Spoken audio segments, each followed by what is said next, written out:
What's up, folks? So today we're going to do a video. I actually got this idea from Matt the Scrap Whisperer's one of his most recent uploads, and I thought it was pretty cool. I learned a lot about older craftsman tools from Matt the Scrap Whisperer. By the way, go check out his channel. Fantastic channel, a lot of great content. He's got a lot of really old farm tractors, and he makes them running. He's got some pretty cool old industrial engines he gets going, and he does some interesting stuff with old scrap metal, hence the name. Check him out, guys. So today we're going to talk about old tools, and I've got an affinity for old clamps, like C clamps, F clamps, that sort of stuff, and they're just better made. The new stuff, I have broken many of the new C clamps. They're just junky metal.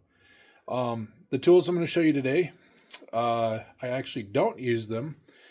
I came by these at antique shops and secondhand stores, and I bought them more for shop decor. I just haven't put them up because, ta-da.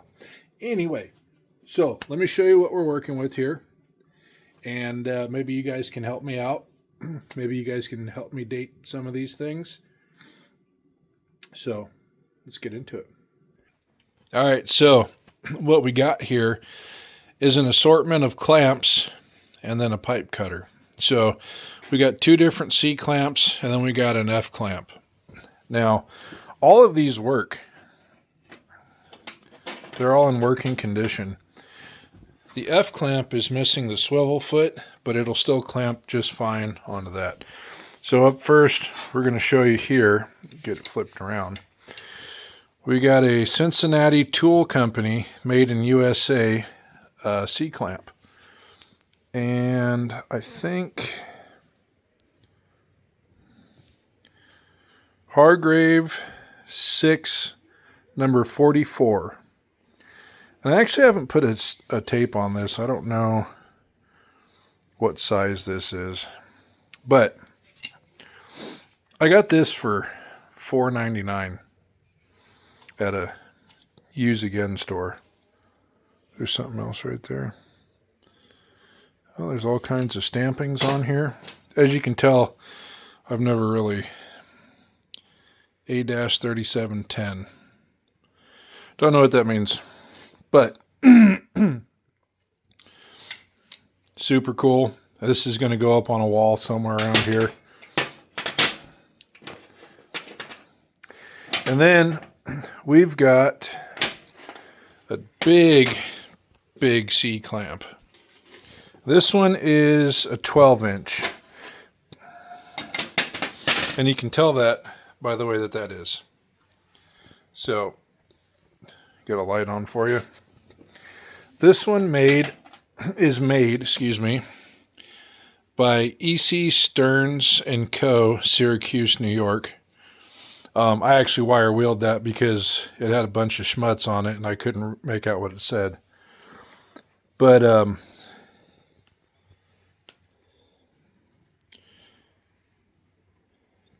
TR7. And I don't know if this was like a patent, the tool number, or what. Might have been an issue number. I got this for $25 at an antique shop, and look at this. So let me show you a difference here. You can tell that this one is quite a bit newer by this style T-handle. This is pretty modern by today's standards. This is not.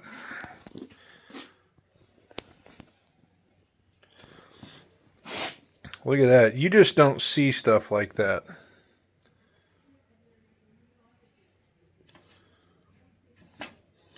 That right there looks like they, I don't know if that's a weld or...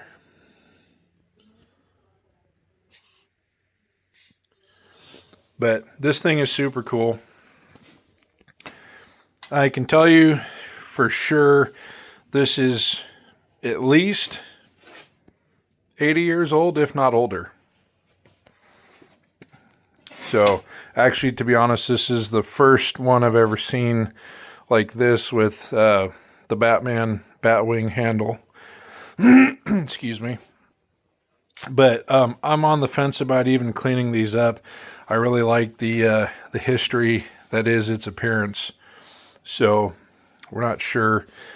But these are just some of the things that I got. I mean, look at that construction. I almost wonder if this was cast. Yeah, it was definitely a cast job.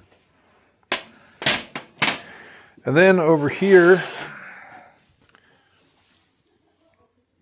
104.5. I don't know what that is. I don't really know much about this.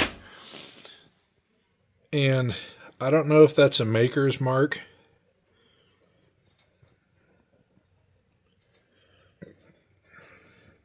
It might be. But look at this thing. I mean, you've even got some pitting in here. And I wire wheeled this one also looking for markings. But it works. You got your, all your modern F-clamps are just like, based off whatever this was originally based off of. If you look down in there, those little bars will catch that little stop right there, and it keeps you from losing. So, super cool. I'm going to be the guy that's known for collecting antique clamps. But all this stuff made in the US of A. And this is a 2-inch pipe cutter. The cutting wheel is in remarkably great shape. There's a couple of nicks in it. You still got the rollers in the jaw. The bolt still spins. This one, I actually did do some research on it, so it's a number 2. Who does number 2 work for? The Barnes Tool Co., New Haven, Connecticut. Now, this is quite easily the oldest tool that I own, and I paid $4.99 for this at a use again store. So I did some research based on its appearance and design and the crispness of that stamp. This was one of the earlier ones after its patent was approved, and it looks like it used to have a navy blue or royal blue paint job on her.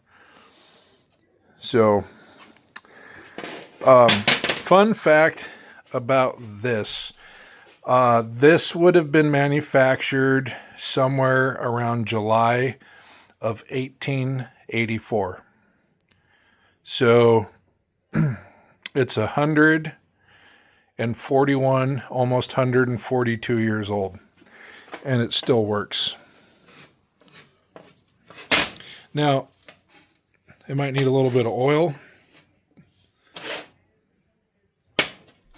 Open her up, and then you could just thread her, close her back up to whatever you want.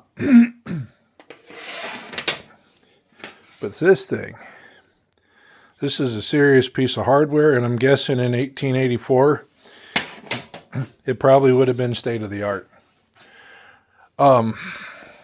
So I don't need it as a tool. I just don't, because I've got a chop saw, I've got a bandsaw, I've got zip discs, the wheels of death. So I don't actually need that. I don't need any of those, like as far as for doing fabrication work. But they're super cool. I love old school stuff, Art Deco stuff. And eventually, one day when I have a proper shop space. This stuff is going to be decor, whether I use it, you actually use them to hold shelving together, to put more stuff on there. Don't know. I don't have a set in stone plan for it yet. All I know is it's super cool, and I like collecting old tools. They're oftentimes built far better than new stuff. And they did this stuff with a ruler, a piece of paper, a protractor, a compass. If you don't know what a compass is, I'm not talking about north, south, east, west, that sort of stuff. Google it. Google it. Or if you're my age, use the Dewey Decimal System. Go to your library and ask for the Dewey Decimal System, the card catalog, and find you a book. There you go. But anyway, these are just some of the tools that I've collected in the last year and a half. Super cool, old world, old tech, just beautiful, beautiful pieces of art. So thanks for watching. I hope you found this useful. Get out there and go antiquing. Take your old lady out. Take her to some antique shops, some use again stores. You know, go to, what is it Matt likes to go to? Estate sales. Go to an estate sale. You know, you're going to find some neat stuff, World War II era, or even older. Get a hold of it. Don't let it get melted down into new pop cans or a Kia. You know, save on it. Keep it around for generations. Basically, these are the great grandpappies of the modern day stuff. Excuse me. Allergies already. Where did they go? Oh, here they are. So that big ass F clamp is the great grandpappy of these. Those C clamps haven't really changed in design, but they're the predecessor to these. You know. Oh, I found my magnet. How about them apples? One day, this stuff will be old tech. 100 years from now, crap. The way they're pumping stuff out now, it might be 20 years down the road. Even that Craftsman drill press, that thing's probably, I want to say it's probably from the 90s. Maybe even the 80s. So, get out there, go antiquing. Find you some cool stuff. Make art out of it. Repurpose it. Use it. Keep it going, folks. Find you a hobby. Just get out there and do it. You know? Yeah. Oh, by the way, but I do have a 6-piece industrial coat rack. So I've got 1 4 and I got 2 1ers. So I need to clean those up with a wire wheel and shoot them with some clear coat. So here's my wall of paints and brake fluids and crap. Oh, by the way, I did go to Hobo Freight today, and I did pick this bad boy up. I've been wanting one of these for like a year and a half. I just didn't want to spend $160 on it. So I went to their parking lot sale and got that thing. So thanks, Mom. And gloves. She really set me up for success here today. So thanks for watching. This is Midnight Customs. Hit that like button, subscribe, drop a comment down below. What old tools do you have? What do you got? What's on your shelf? What'd you get from Grandpa? What'd you get from your dad? What did you find in your travels? Let me know. Let me know what your favorite tool is that you have in your toolbox or hang on your wall.